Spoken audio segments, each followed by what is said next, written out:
ខណៈស្ត្រីរូបនោះកំពុងរើរបស់របរស្រាប់តែធ្លាក់ដំឡូងធ្លាក់មកដីយ៉ាងអាណោចអាធំទិដ្ឋភាពបានកើតឡើងដោយអ្នកសុំទានម្នាក់អ្នកសុំទានបានយកវាឡើងពេលឃើញហេតុការណ៍នោះហើយប្រគល់វាទៅស្ត្រីនោះវិញស្ត្រីរងគ្រោះដោយទង្វើរបស់គាត់ហើយគិតថាបុរសនោះមានចិត្តល្អទើបនាងសម្រេចចិត្តដើម្បីឲ្យគាត់ជួយនៅភោជនីយដ្ឋានរបស់នាងវាពិតជាការសម្រេចចិត្តនេះដោយស្ត្រីដែលផ្លាស់ប្ដូរជោគវាសនារបស់នាងដោយផ្ទាល់ព្រោះនៅពេលណាបុរសម្នាក់កំពុងកាប់សាច់ដោយចៃដន្យគាត់បានបញ្ចេញជំនាញកាំបិតមិនគួរឲ្យជឿដែលធ្វើឲ្យមានការភ្ញាក់ផ្អើលជាខ្លាំងមនុស្សគ្រប់រូបនៅជុំវិញជំនាញរបស់គាត់គឺអាចប្រៀបធៀបទៅនឹងមេចុងភៅលំដាប់ពិភពលោកវាប្រែថាបុរសម្នាក់នេះធ្លាប់ជាជើងឯកនៃការប្រកួតប្រជែងរបស់ King of Chef ប៉ុន្តែដោយសារតែកូនជាងរបស់គាត់ច្រណែននឹងភាពជោគជ័យរបស់គាត់ក៏ប្រើថ្នាំតែបុរសនោះប៉ុន្តែសំណាងល្អបុរសនោះបានរួចជីវិតប៉ុន្តែគាត់បានបាត់បង់ការចងចាំទាំងអស់ដោយសារតែវាហើយចាប់តាំងពីពេលនោះមកគាត់បានក្លាយជាអ្នកសុំទានប្រហែលជាពរជ័យរបស់ស្ថានសួគ៌ដែលអនុញ្ញាតឲ្យបុរសនោះបានជួបស្ត្រីដែលមានចិត្តល្អស្ត្រីនោះរៀបចំឲ្យគាត់ធ្វើការនៅភោជនីយដ្ឋានផ្ទាល់ខ្លួនប៉ុន្តែសកម្មភាពនេះបានធ្វើឲ្យមេចុងភៅមិនសប្បាយចិត្តជាខ្លាំងព្រោះមេចុងភៅចូលចិត្តមនុស្សស្រីហើយឃើញពួកគេធ្វើស្និទ្ធស្នាលធ្វើឲ្យគាត់ច្រណែនដូច្នេះគាត់មានគម្រោងបង្រៀនបុរសនោះនៅមេរៀនមួយហើយប្រាប់គាត់ឲ្យកាត់សាច់ភ្លាមសូម្បីតែចុះបញ្ជីនៅស្តង់ដារដ៏អាក្រក់មួយចំនួនទៀតប៉ុន្តែមុននឹងនិយាយចប់បុរសនោះបានដាក់សាច់ប្រឡាក់នៅមុខគាត់រួចហើយសូម្បីមិត្តរួមការងារនៅក្បែរនោះក៏ភ្ញាក់ផ្អើលដែរសរសើរជំនាញកាំបិតដ៏ល្អរបស់បុរសចុងភៅខឹងឆក់យកសាច់ទៅបាត់ក្រោយដឹងរឿងនេះបើទោះជាបុរសរូបនេះធ្វើបានយ៉ាងអស្ចារ្យក៏ដោយក៏គាត់នៅតែមើលទៅមិនសូវដាច់ចិត្តដែរទិញបុរសនោះចេញមេចុងភៅចាប់ផ្ដើមផ្ដល់ការលំបាកដល់គាត់ម្ដងទៀតគាត់បានប្រាប់បុរសនោះឲ្យវាយពងមួយចំនួនហើយធ្វើតាមលក្ខខណ្ឌតឹងរឹងមួយឈុតទៀតមិនត្រឹមតែសុទ្ធនឹងសុទ្ធត្រូវលាយបញ្ចូលគ្នាពេញលេញប៉ុណ្ណោះទេប៉ុន្តែចង្កឹះមួយត្រូវឈរត្រង់ក្នុងល្បាយដោយមិនធ្លាក់ចុះតែប៉ុណ្ណោះវានឹងត្រូវបានចាត់ទុកថាអាចទទួលយកបាន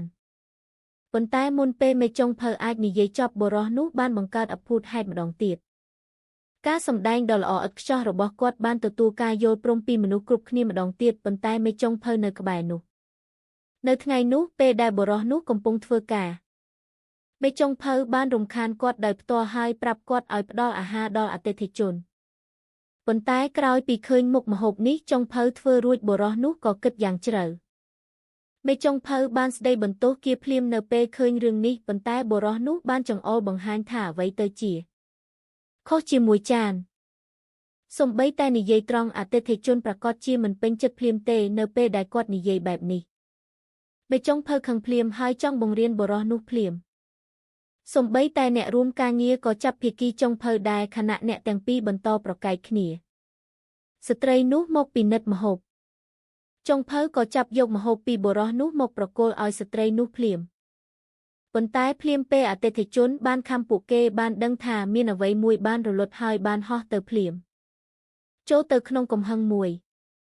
ឪពុករបស់ស្ត្រីនោះបានភ្លក់ម្ហូបនោះហើយបានរកឃើញថាម្ហូបនេះពិតជាធ្វើមិនបានល្អដូច្នេះគាត់បានសុំស្ត្រីនោះមកផ្ទះបាយហើយសួរថាតើមានរឿងអ្វីកើតឡើងពេលស្ត្រីនោះសួរថាអ្នកណាជាអ្នកធ្វើម្ហូប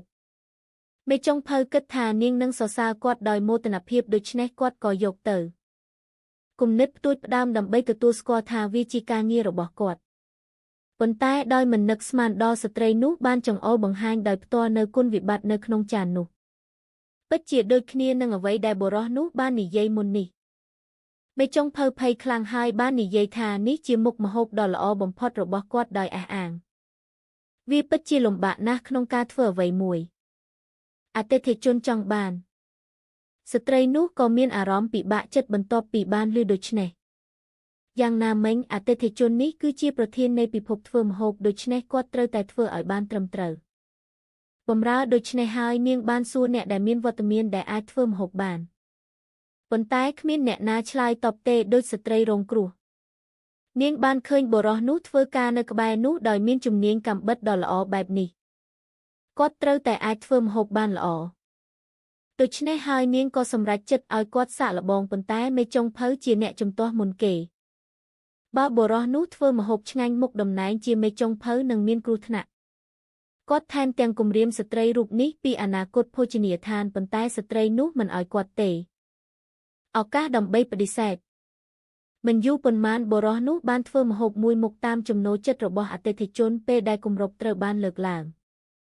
ក្លិនក្រអូបដ៏សម្បូរបែបបានបក់ចេញអតិថិជនមិនអាចរង់ចាំភ្លាក់បានទេបន្ទាប់ពីធុំក្លិនវារួច